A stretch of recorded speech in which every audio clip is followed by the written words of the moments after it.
haleluya. Ya Ramasiki Ramo, haleluya. Sukacita kami, bahkan kesedihan yang ada, kami mau bawa di hadirat-Mu. Ini kami Bapa. Ya Ramasya Ramo, Ya Ramasya Ramo, Ya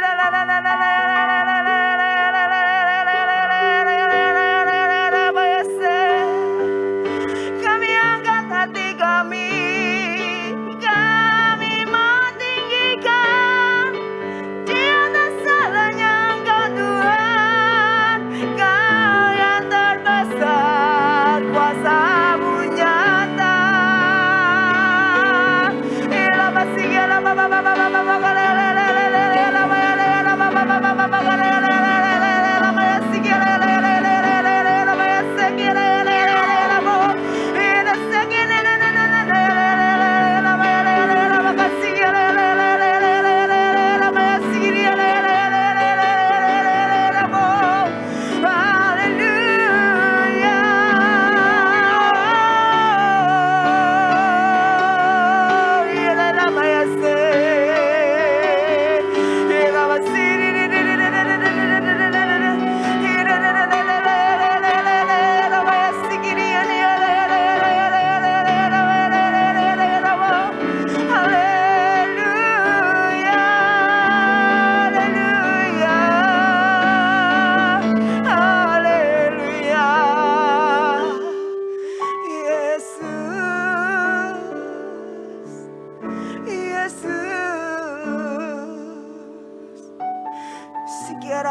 Sungguh kami bersyukur untuk pribadi-Mu Tuhan. Kami bersyukur untuk Engkau Bapa. Kinayaramu. Yes, amen Jesus. Engkau baik Tuhan. Engkau baik Tuhan. Yes, amen Jesus. Haleluya. Haleluya, haleluya. Ya Ramasik, ya Rabba-Bapa-Bakan, ya Ramu. Ya Roh Kudus, Kau tolong kami Tuhan. Dalam setiap keluhan-keluhan yang tidak terucapkan, Engkau boleh membawa hati kami tetap mengingat kebaikan-Mu. Percaya bahwa Engkau Allah yang menjawab doa-doa kami. Oh, bahwa kami tetap percaya Tuhan, hanya Engkau pribadi satu-satunya yang sanggup menjawab doa-doa kami. Hanya Engkau Allah yang sanggup membuka jalan Tuhan setiap apa yang menjadi pergumulan kami. Hiramasikinagarayaramu. Bukan dengan mata kami, tapi dengan iman kami percaya. Sebab anugerah-Mu limpah, anugerah-Mu limpah, penuhi Bapa, penuhi Tuhan. Ya Ramasik, ya Rabba-Bapa-Bakan, ya Ramayasik, ya Ramu. Yes, amen Jesus, amen Jesus. Amen Jesus. Amen Jesus, amen Jesus. Haleluya. Ya Ramasik, ya Rabba-Bapa-Bakan, ya Rabakan, ya Ramu. Bahwa kami mengenal-Mu lebih lagi. Dalam kesesakan kami tahu kuasa-Mu nyata. Dalam kelemahan kami tahu Bapa, Kau kuatkan. Yes, amen Jesus. Kau buat perkara lebih lagi. Ini kami, bahwa kami taat selalu. Yesus, haleluya, haleluya. Kami mau mengangkat tangan kami Tuhan, sebagai bukti Tuhan bahwa Engkau satu-satunya yang kami sembah, bukan yang lain Tuhan. Biar mata kami tertuju hanya kepada Engkau, bukan pada problem, masalah, pergumulan hidup ini, tapi hanya pada Engkau, Yesus. Haleluya. Engkau kusembah, Kau yang terindah. Pulihkanku dengan darah-Mu. Engkau ku sembah, Bapa mulia. Seumur hidupku ku mau menyembah-Mu. Engkau ku sembah, Kau yang terindah. Pulihkanku dengan darah-Mu.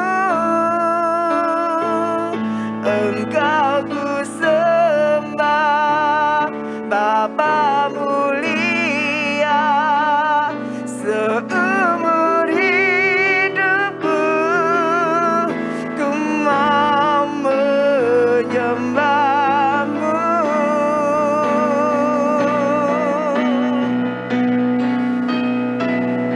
Engkau ku sembah, Kau yang terindah. Pulihkanku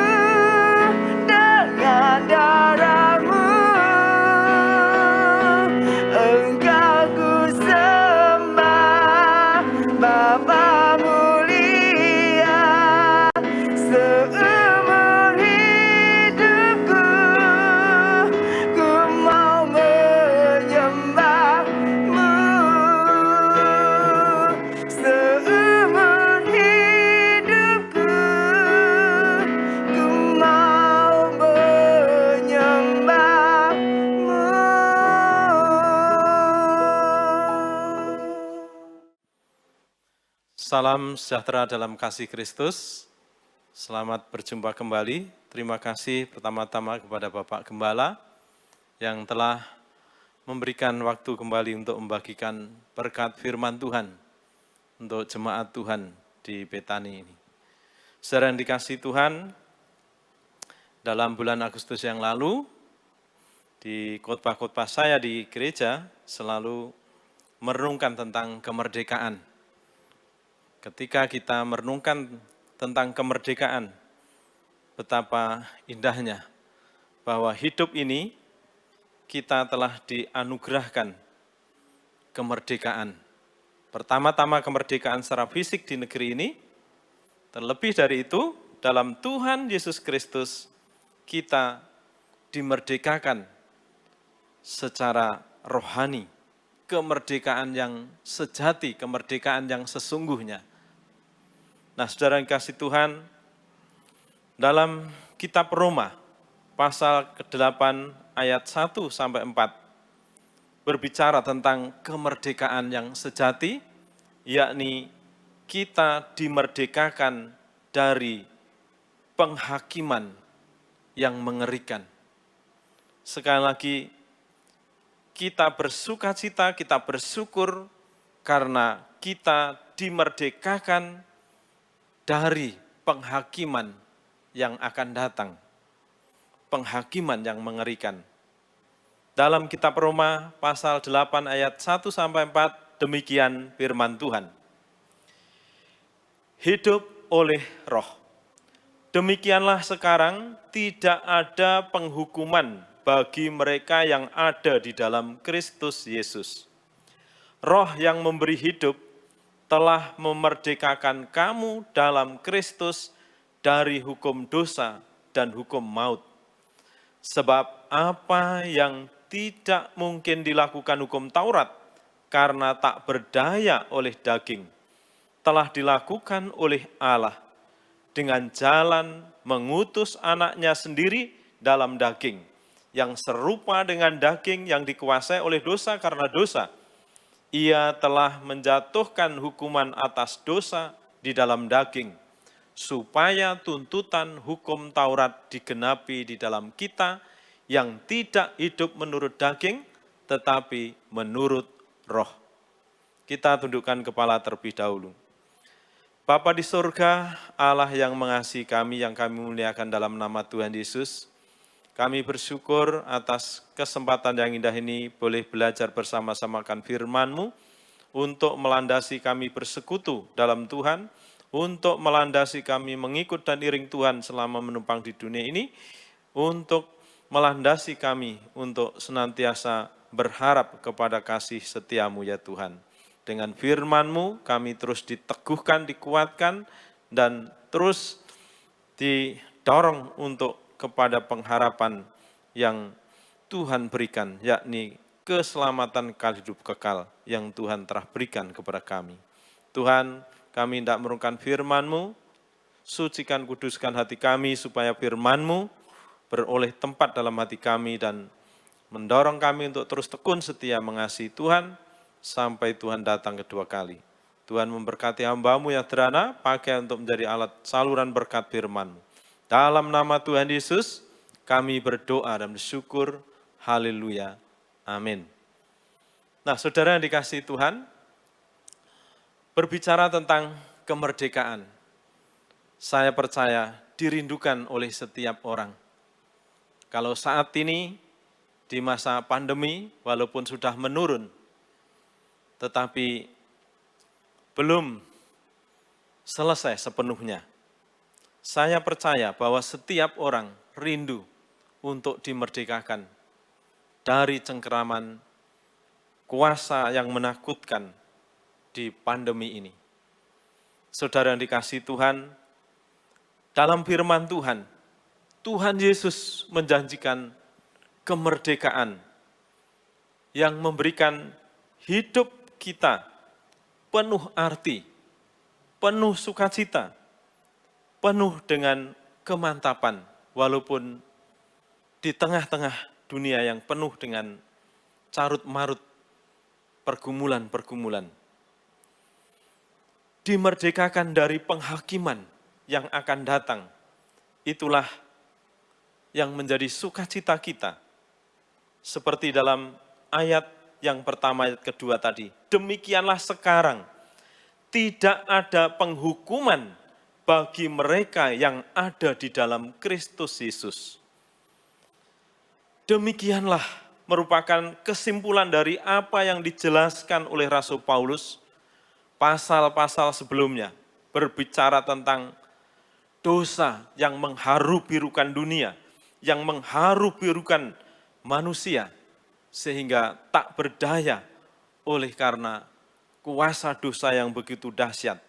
Tetapi kasih karunia Allah yang menyelamatkan di dalam Kristus Yesus, bagi setiap orang yang menyadari dosanya dan bertobat menerima Tuhan Yesus sebagai Tuhan dan Juru Selamat, maka dikatakan, demikianlah sekarang tidak ada penghukuman bagi mereka yang ada di dalam Kristus.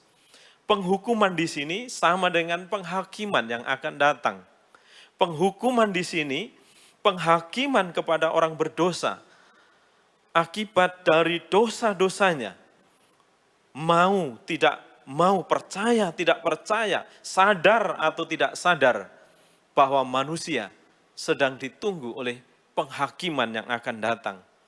Dalam ayat 2 dijelaskan bahwa penghukuman di sini sama dengan penghakiman yang mengerikan yang akan datang. Dalam ayat 2 dikatakan, Roh yang memberi hidup telah memerdekakan kamu dalam Kristus Yesus dari hukum dosa dan hukum maut. Hukum dosa dan hukum maut ini adalah hukuman yang akan datang, yang sangat mengerikan di kekekalan. Akibat dari dosa yang telah mengharu-birukan, yang telah menguasai, yang telah menghancurkan seluruh kehidupan manusia. Yang telah dijelaskan dalam pasal 1 sampai pasal yang ke-7. Nah, saudara yang dikasihi Tuhan, apakah dasar kemerdekaan, dimerdekakan dari penghakiman yang akan datang, sehingga kita bisa hidup penuh dengan sukacita dan pengharapan karena kemerdekaan tersebut. Dasar dari kemerdekaan rohani, dari kemerdekaan sejati, dalam kemerdekaan dalam Kristus. Kemerdekaan dari penghakiman, dasarnya yang pertama, Roh Kudus yang ditaruh dalam hati kita, menjamin kemerdekaan itu. Dalam ayat 2 tadi dikatakan, Roh yang memberi hidup, tidak lain dan tidak bukan adalah Roh Kudus. Roh yang memberi hidup telah memerdekakan kamu dalam Kristus Yesus dari hukum dosa dan hukum maut. Ketika kita ada di dalam Kristus seperti dijelaskan ayat 1, demikian sekarang tidak ada penghukuman bagi mereka yang ada di dalam Kristus. En Christo. Kristus di dalam kita, kita di dalam Kristus. Barang siapa yang ada di dalam Kristus dan Kristus ada di dalam kita, ungkapan ini sama artinya ya. Karena ini konsep keselamatan atau keselamatan dalam konsep kesatuan dengan Kristus. Di mana ketika kita bertobat dari dosa dan menerima Tuhan Yesus sebagai Tuhan dan Juru Selamat secara pribadi, oleh Roh Kudus kita disatukan dengan Kristus, kita disatukan dengan semua orang percaya. Sehingga kesatuan itu tidak ada yang dapat memisahkan. Itu dijelaskan dalam ayat berikutnya. Nah, saudara yang dikasihi Tuhan, ini bukan pekerjaan manusia. Ini bukan usaha manusia, tetapi ini pekerjaan Roh Kudus. Gerakan Roh Kudus yang menggerakkan setiap hati orang yang telah mendengar kabar baik, mendengar Injil Yesus Kristus dan meresponinya. Ketika meresponinya dan membuka hati, mengundang Yesus, maka Tuhan Yesus diwakili oleh Roh Kudus masuk dalam hati kita, bertahta, bersemayam dalam hati kita, sehingga menyatukan kita dengan Kristus, menyatukan kita dengan semua orang percaya. Disinilah yang disebut en Christo atau di dalam Yesus Kristus. Jadi barang siapa yang ada di dalam Yesus Kristus, jadi barang siapa yang Kristus ada dalam hatinya, maka Roh Kudus yang memberi hidup, yang menghidupkan kembali, nah inilah lahir baru. Menghidupkan kembali dari kematian rohani, terputus dari Allah, sehingga kita memiliki hubungan yang baru dalam Kristus oleh Roh Kudus, hidupnya Allah. Karena kata hidup itu zoe, yaitu hidupnya Allah sendiri. Hidup yang kekal, hidup yang penuh makna, hidup yang bermutu, hidup yang bernilai, hidup yang penuh sukacita. Roh Kudus yang memberi hidup, yang menaruh hidupnya Allah dalam hati kita, itulah yang memerdekakan kita, membebaskan kita dari penghakiman yang akan datang. Karena Roh Kudus menjadi meterai dalam kehidupan kita. Nah, jadi saudara yang dikasihi Tuhan, pastikan dalam kehidupan kita memiliki Roh Kudus Allah, Roh Kudus sumber hidup, Roh Kudus rohnya Allah sendiri yang adalah hidupnya Allah yang ditaruh, ditanam dalam hidup kita.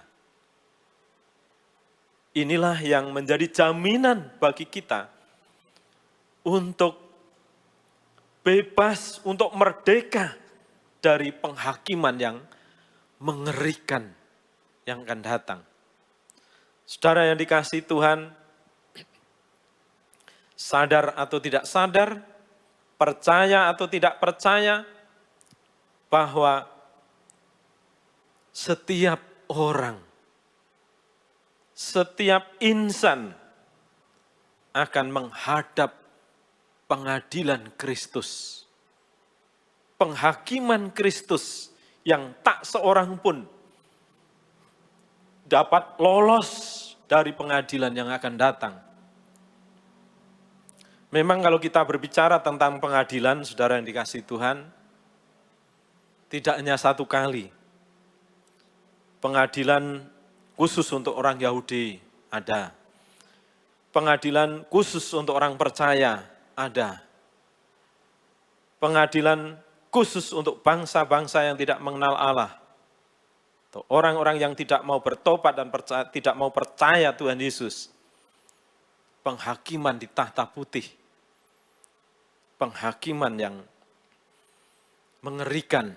Karena penghakiman di situ sama dengan penghukuman. Penghukuman yang kekal. Akibat dosa-dosanya. Sebab semua orang telah berbuat dosa dan telah kehilangan kemuliaan Allah. Dan upah dosa adalah maut. Disitulah yang sangat mengerikan. Sekali lagi, tak seorang pun dapat terhindar dari penghakiman yang akan datang. Itu sebabnya, walaupun seseorang itu hartanya banyak, hartanya melimpah, derajat pangkatnya tinggi, tetapi tidak bisa menikmati hidup yang penuh sukacita, hidup yang penuh ketenangan, karena memang mereka secara tidak sadar dinantikan oleh penghakiman, penghukuman yang mengerikan yang akan datang. Dan jalan satu-satunya, bertobat, menerima Yesus, dan Roh Kudus akan menjamin dimerdekakan dari penghakiman yang akan datang. Nah, jadi saudara yang dikasihi Tuhan,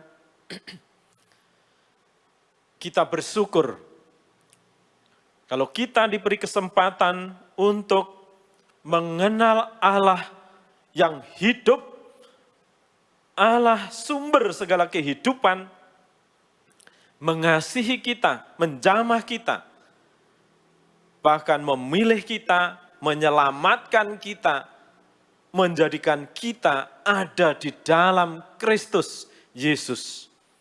Sehingga tidak ada penghukuman bagi mereka yang ada dalam Kristus. Karena Roh Kudus yang menjamin, menjadi dasar kita bisa berbangga. Kita bisa menikmati hidup ini dengan penuh sukacita, apapun yang terjadi dalam kehidupan ini. Dasar yang kedua, bahwa kita dimerdekakan dari penghakiman yang akan datang, penghakiman yang mengerikan itu. Dasar yang kedua karena Kristus telah menggantikan hukuman yang akan datang itu di atas Kalvari. Dalam ayat yang ketiga dan 4 itu dikatakan demikian. Sebab apa yang tidak mungkin dilakukan hukum Taurat karena tak berdaya oleh daging, telah dilakukan oleh Allah. Sejak manusia jatuh dalam dosa,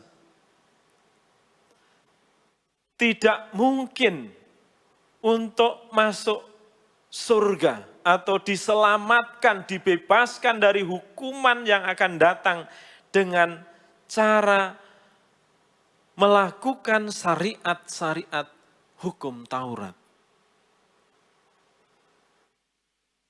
Daging artinya hidup manusia yang sudah dikuasai oleh hawa nafsu dosa, dicemari oleh sifat kedagingan, sifat dosa.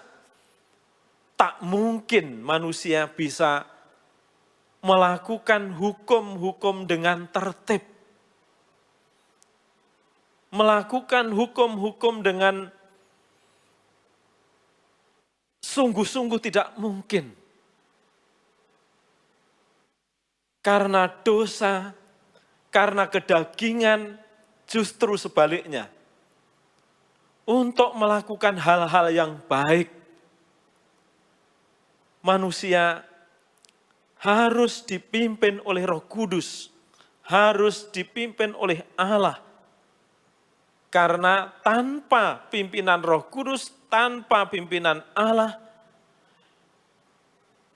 tubuh yang telah dinodai oleh dosa menjadi kedagingan untuk berbuat sesuatu yang baik, sangatlah sulit, tak berdaya.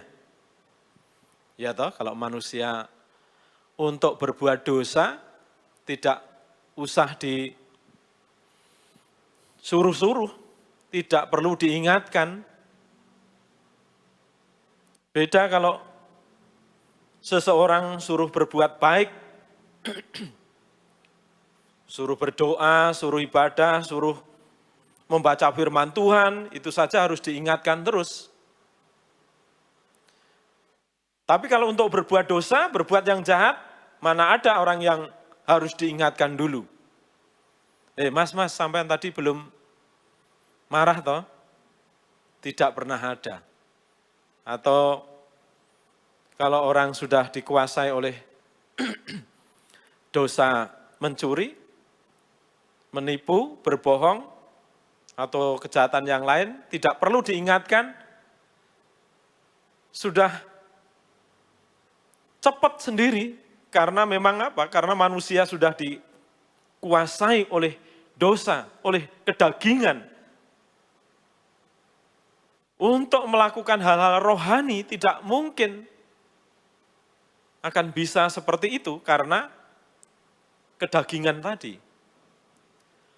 Allah tahu akan keberadaan manusia yang sudah berdosa dan dijajah, dikuasai oleh dosa.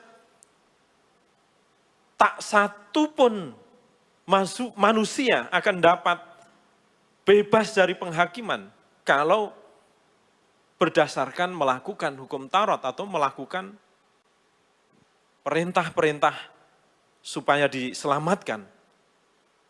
Karena tak berdaya oleh daging. Itulah sebabnya, sebab apa yang tidak mungkin dilakukan hukum Taurat karena tak berdaya oleh daging, telah dilakukan oleh Allah. Allah telah membayar, artinya. Manusia tidak mungkin melakukan syariat-syariat yang ditentukan Allah untuk masuk surga karena daging, karena dosa, maka Allah menyediakan jalan pengampunan, jalan kemerdekaan melalui Yesus Kristus.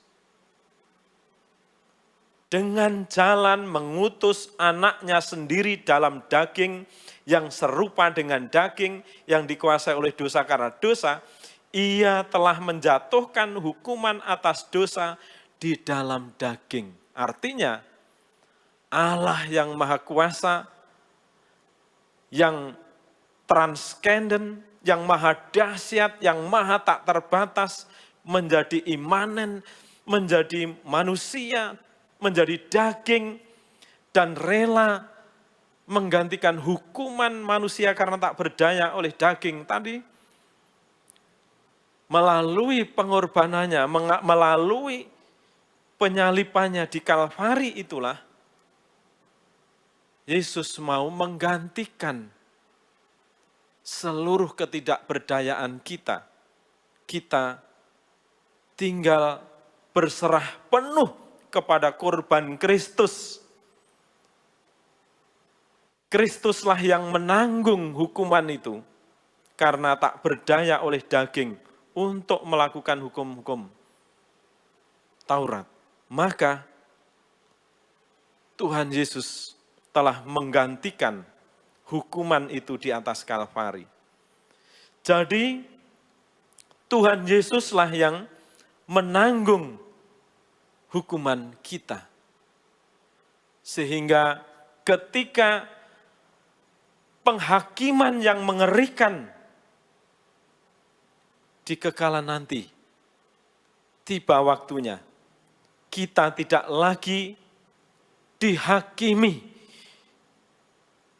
dihukum yang mengerikan, melainkan penghukuman yang mengerikan itu telah ditanggung oleh Kristus.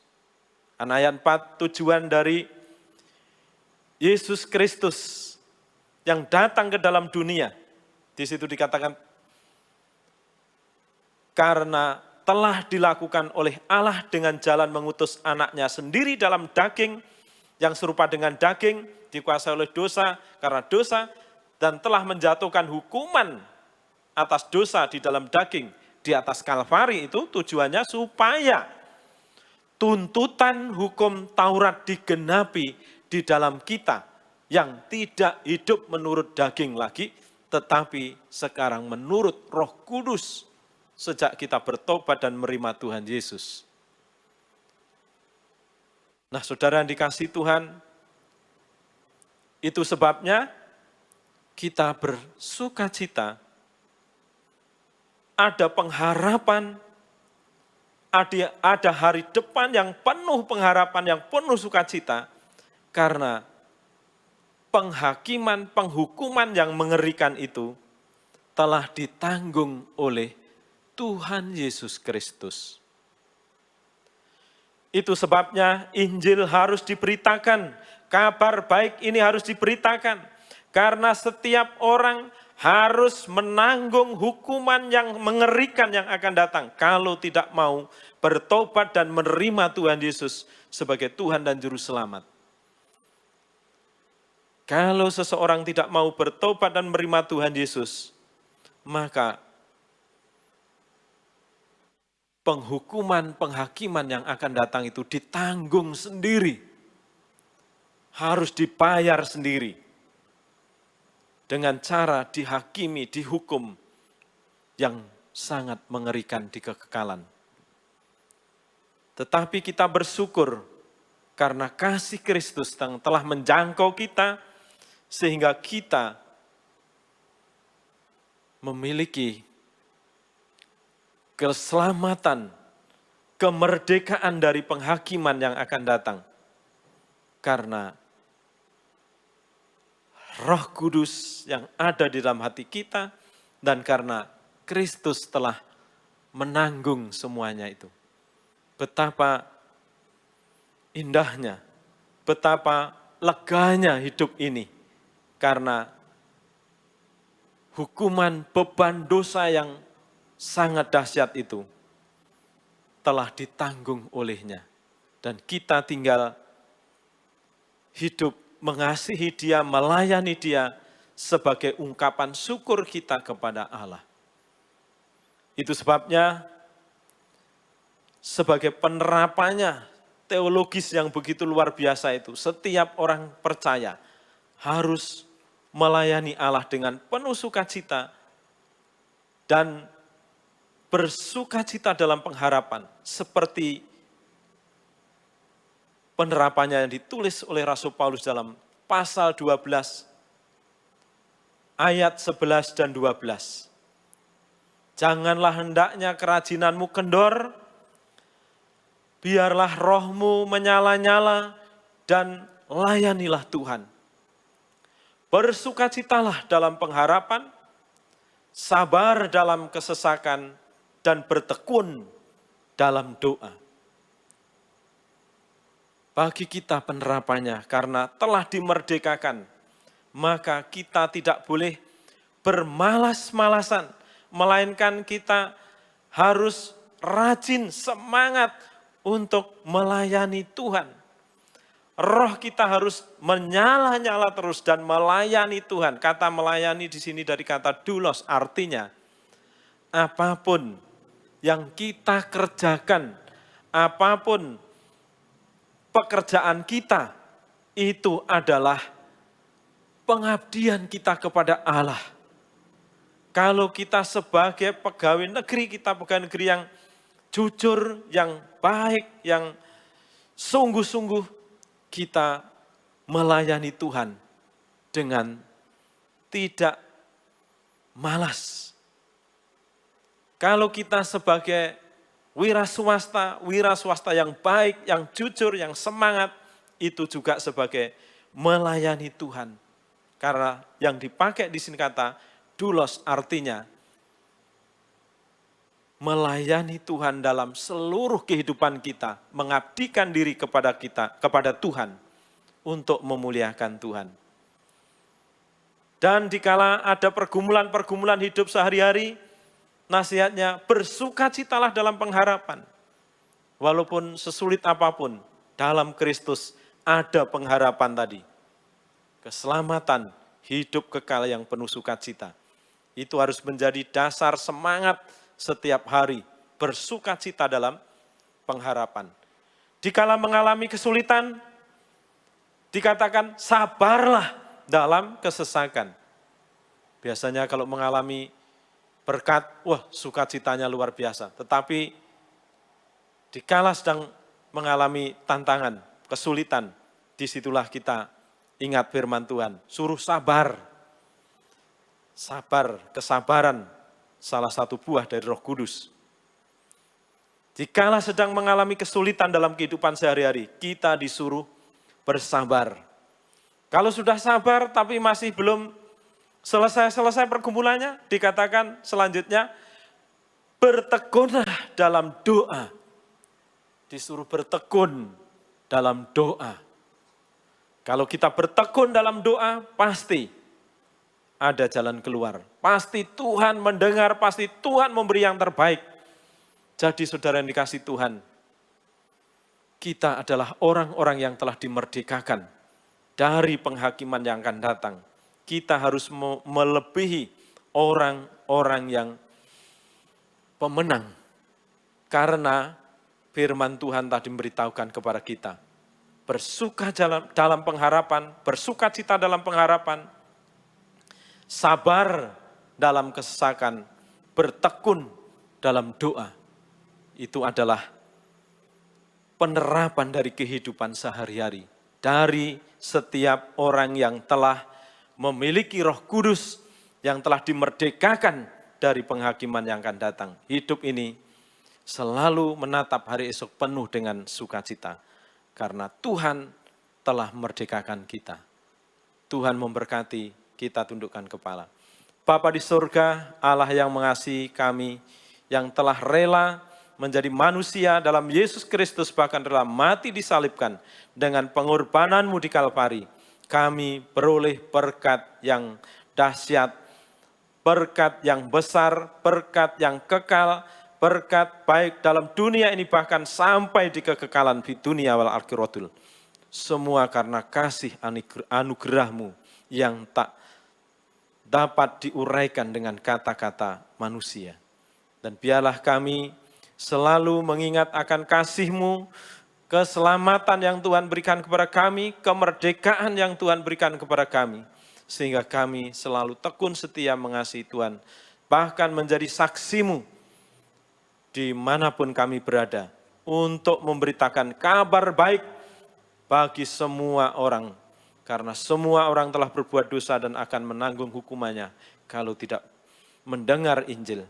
Oleh sebab itu jadikanlah kami saluran berkat keselamatan bagi mereka. Berkati jemaat-Mu di Betani Madiun ini. Berkati kesehatannya, berkati usaha pekerjaan mereka, terlebih keluarga mereka, pelayanan mereka. Dan Tuhan Kau lindungi di masa-masa sulit ini dengan kuat kuasa Roh Kudus-Mu. Sehingga aman sentosa dalam-Mu Tuhan. Keluar masuknya selalu Tuhan menjaga, memproteksi dengan kuat kuasa Roh Kudus-Mu. Sehingga aman sentosa dalam-Mu Tuhan. Tuhan juga memberkati Bapak Gembala, keluarga dan pelayanan. Berkati semua putra-putri, cucu, menantu, semua sanak keluarga hamba-Mu, Bapak Pendeta Cahyono. Tuhan Ku memberkati pelayanan di tempat ini terus bertumbuh berkembang baik secara kualitas maupun kuantitas sehingga nama Tuhan Yesus dipuji dimuliakan. Walaupun di tengah-tengah pandemi ini Tuhan, Engkau terus memberkati dengan jemaat yang tekun setia mengikuti ring Tuhan, mendukung pekerjaan pelayanan. Tuhan juga memberkati semua yang ambil bagian dalam pekerjaan pelayanan. Tuhan memberkati dengan limpah-Mu Tuhan. Juga kami berdoa berkati bangsa negara kami. Aman sentosa dalam-Mu. Pandemi ini biarlah cepat berlalu sehingga semua pekerjaan, baik pekerjaan Tuhan dimanapun saya berada, kembali berjalan dengan normal. Terima kasih Tuhan Yesus. Inilah seru doa kami. Dalam nama Tuhan Yesus Kristus, Allah kami yang hidup, kami berdoa dan bersyukur. Haleluya. Amin.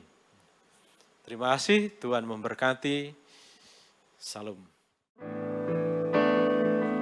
Aku punya Tuhan yang besar, yang telah berjanji dan sanggup menggenapi.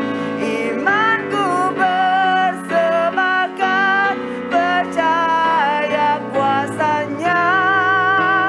Ku terima sarang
Terima kasih Tuhan, Kau telah pimpin kami untuk melaksanakan ibadah doa malam di malam hari ini.